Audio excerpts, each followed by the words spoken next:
Monday. We're ready. We're firing. Reap the harvest. It is coming at you live. A beautiful day, a beautiful morn. Matt in the mix, Yes, moving sir. and grooving, getting it done. We're going to kick into the intro, and we're going to kick into the content. We'll see you in a second.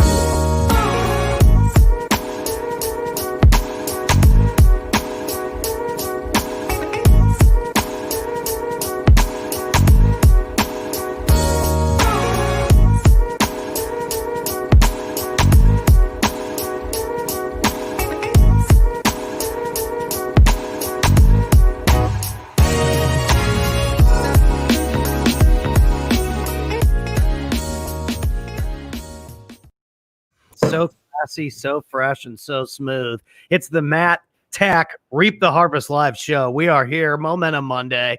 How you doing, buddy? Doing great, man. Doing great. What's that? You in the zone or what? I am in the zone. We just are insanely busy today. We just had a few things hit over the weekend, and we're trying to plan for another project. And then we got a webinar coming up. On Thursday at 11. So webinar on Thursday. All right, beautiful. Yeah, Thursday at 11. That's our latest syndication, and go over some of the intrinsics about the deal structuring, and then any accredited and non-accredited investors that want to invest in the asset, collect on some depreciation or some sheltering at year end. We got the vehicle for you. Yeah, I love that. So is that 11 Eastern time? 11 a.m. Eastern Standard Time. Got it.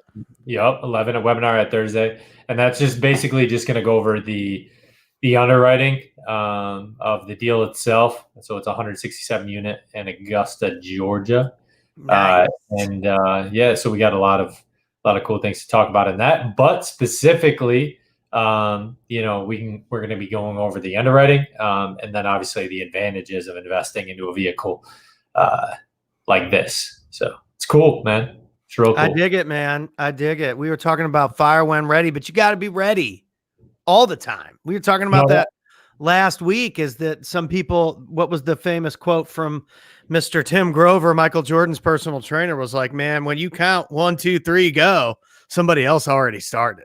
That's right. But I mean, even at the same time, so I had an encounter, and I posted something about it because it was, I like being really cerebral and understanding kind of my, just my surroundings and kind of where my headspace is at and how I'm ready to attack. Right. And I obviously level out what's most important to me. And I always go over this, what's most important to me. Right.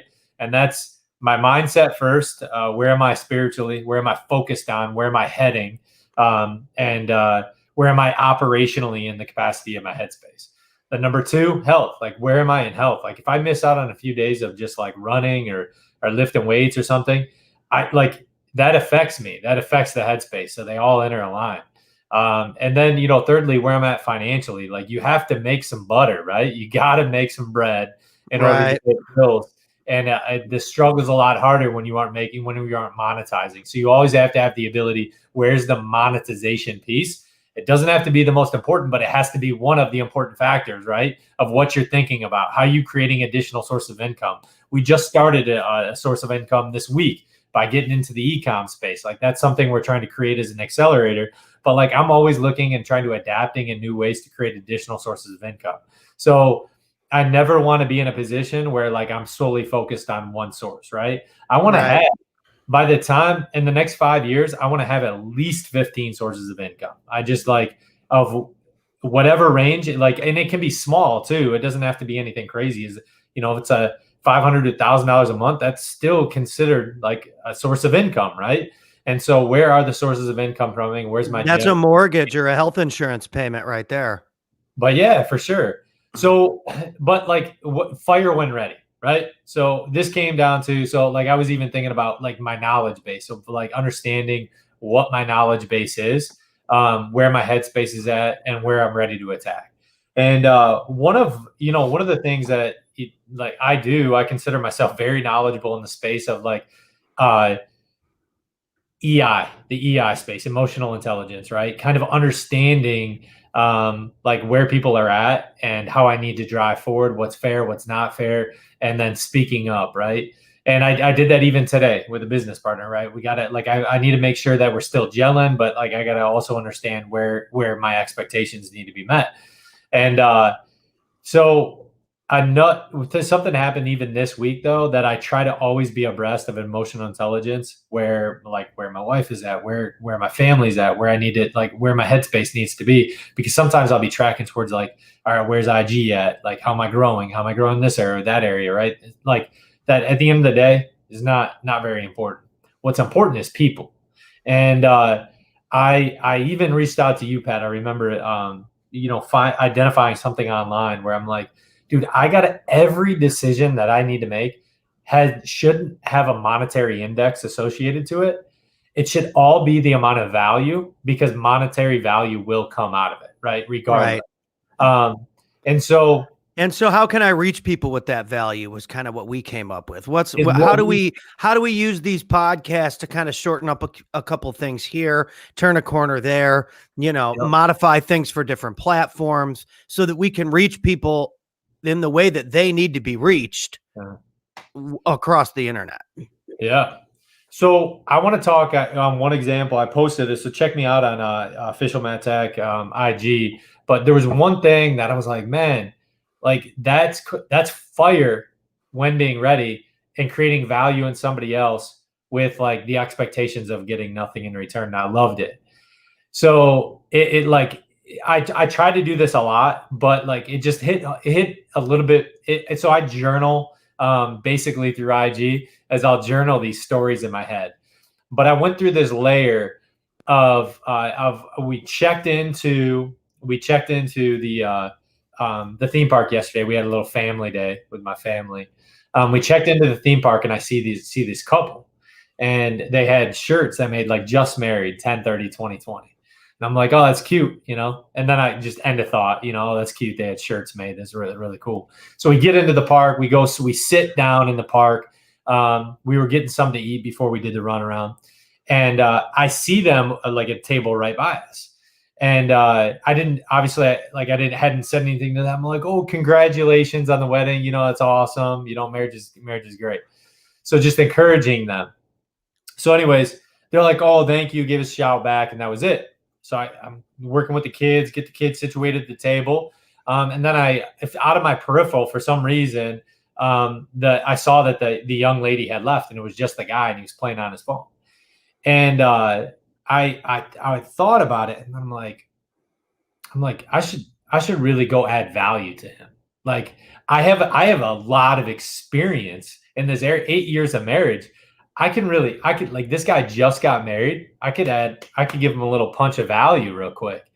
And I'm like, nah, like I already just said, like, congratulations. It's kind of creepy to go over there again. That's weird. And then I got this like little prompting, right? This is fire inside of me that like, no, man, that could be a real value for him. And then I'm thinking in my head, like, nah, it's awkward. He'll be all right. And we play these games, right? I go back to the headspace piece. Like we play these games in our head, like, oh no, that'll be weird. Like I see this all the time, right? To people that, granted, at the end of the day, like I'm a pretty confident dude. I give zero shits what you think of me. And I'm just here to have a blast, smile, and just lift each other up. I love that. I love encouraging people. But the reality is like people mean a lot to me. I'm a lover of people. And I saw this dude, and I'm like, actually, you know what? If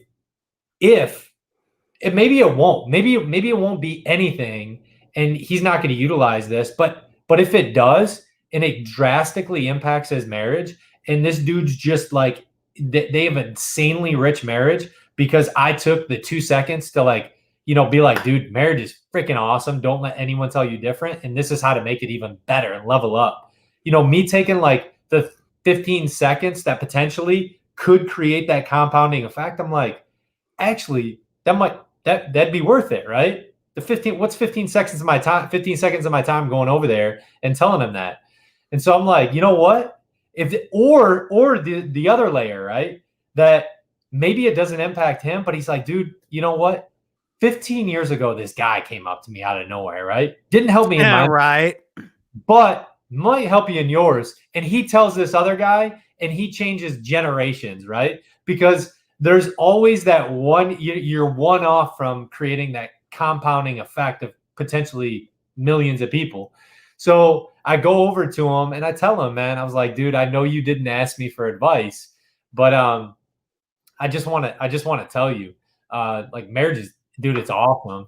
And let me just tell you that just make sure her voice is heard and make sure that she knows she's beautiful every day. That you constantly are uplifting her every day. It's got to be every day. Must be an every day.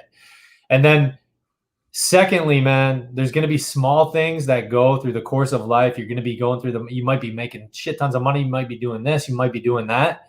But like the small things that you are super, super grateful for are going to have the greatest compounding effect. Right. Definitely true.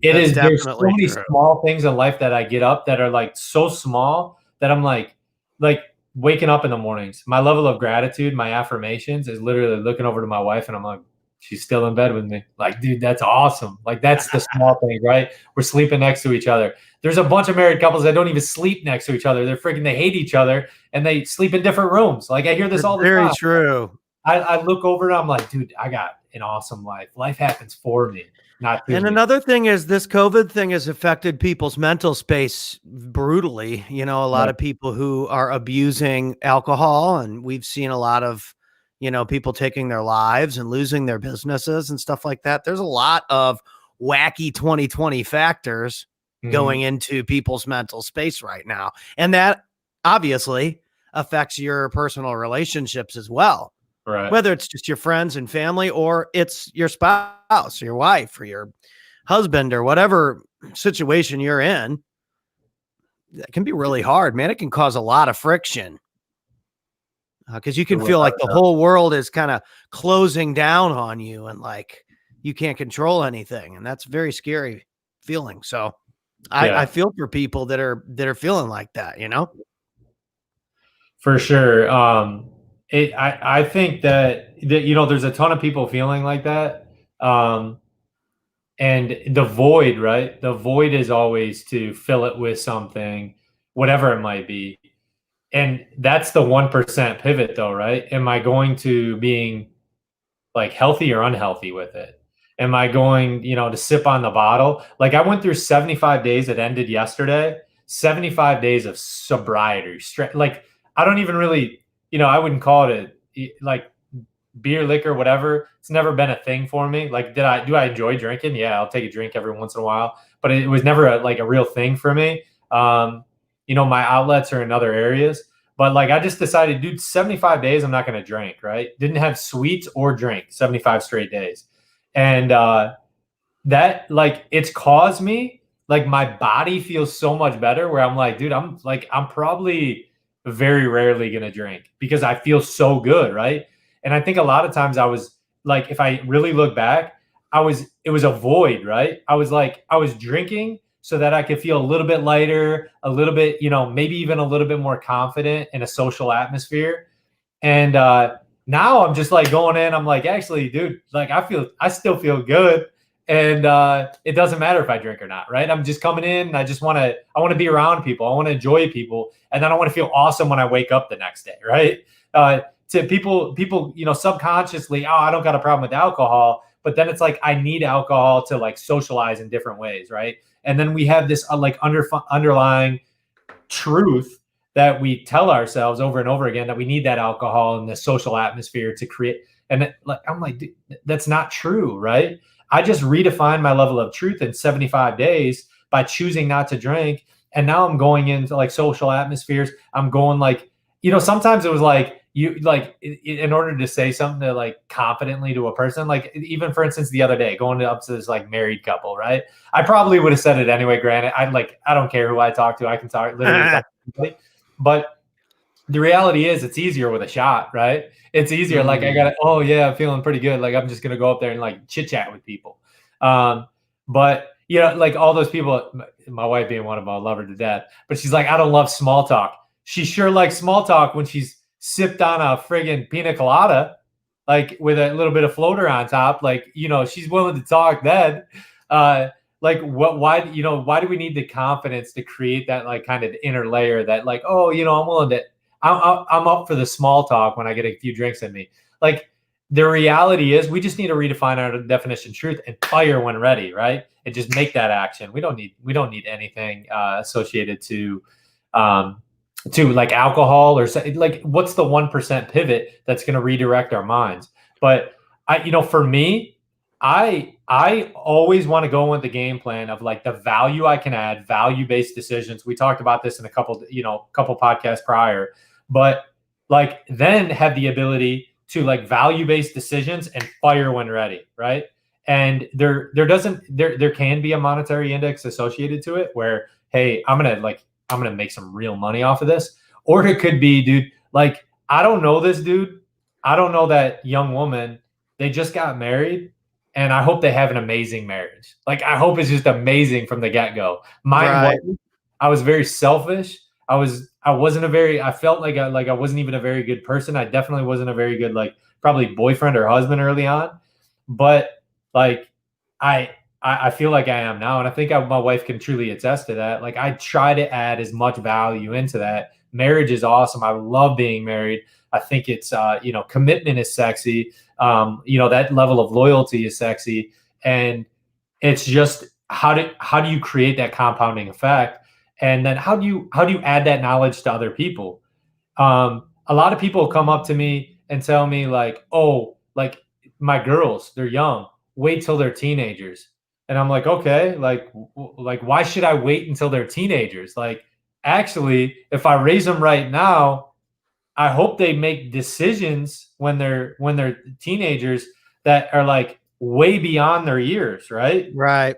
I like, why do I need to wait till they're teenagers? Like, no, I'm not gonna wait till they're wait till, like, what does that even mean? So for me, like, I want to fire now. I'm not waiting for anybody. Let's keep fired. Right. Let's get fired up, man. This is Motivation Monday. Dude, right? I'm down. And the other thing about all that is like, because I mean, dude, I've been pretty open about me in the past. I mean, I used to travel around with Grammy nominated rappers and rockers and punk rock bands, and all we did was smoke weed and drink alcohol. That's all we did for years and years and years and years and years and years. And yeah, I mean, when you're 21, 22, 24, 25, it's fun. You get to be 30, 31, 32 years old, right? And it's like you're still in those environments. It's like you got to start making a shift. And that's why I started targeting the entrepreneur space, because I'm like, dude, there is nobody in that space with the skill set that I have playing at conferences or making promos for events or hosting podcasts or showing people that they can get their message out using the same promotional tactics that music artists used to use in the entrepreneur space. And it's shifted a lot. You see entrepreneurs and stuff making promo videos that look like old Bon Jovi music videos now, because the entertainment space and the business space have now kind of combined. That's why you see, it's election season. You see all these celebrities going one way or the other way. And it's like popping all over social media. Lil Wayne's going this way. And then Amy Schumer's going that way. And all the business and everything. And it's all colliding now. Pop culture and business has fused itself together. And it's always kind of been that way, especially in like hip hop culture, because there's a lot of business talk in that kind of music. It maybe isn't looked at that way, but I always picked up on it. There's a lot of entrepreneur talk in hip hop music that went over people's heads for years, especially Master P. So, it's interesting to see those cultures and those backgrounds colliding right now in 2020, because like you said, if you want to do artist stuff or be an artist or draw or do canvas or make songs or whatever, you have to find a way to monetize. You have to have a business approach, or it's unsustainable. Just like if you want to do real estate, or just like you want to be a fitness coach, just like you want to be a motivational speaker, just like if you want to be a good husband or whatever, you got to take care of all the different categories of wealth that go along with that. Like your mental space and your health and food in the fridge and all that. It's not just income. I made a big long rant on Instagram the other day about that whole thing. Somebody was commenting on another Instagram post, an influencer I follow, ripping on people that make $50,000 a year. It's like, listen, dude, there was a time when every single big time entrepreneur was making 50, 60,000 a year. And they were like, holy cow, I made it. Yeah. So I don't downgrade anybody that's in that category because it took me forever to get to that category. Trust me, I know what it's like to put in years and years and years and years and years and years and years and get really, really good. But maybe you don't have the business background that's converting high enough numbers to even potentially even justify what you're doing anymore. Right. So don't let any of that stuff get you down because your time will come. But again, like we talk about a lot on here, your circle of influence and the people that you're surrounding yourself with and your targets are extremely important, because if you're setting your targets too low, you're never going to hit those high aspirations or those high marks. So something to think about. And that can be depressing too. Yeah.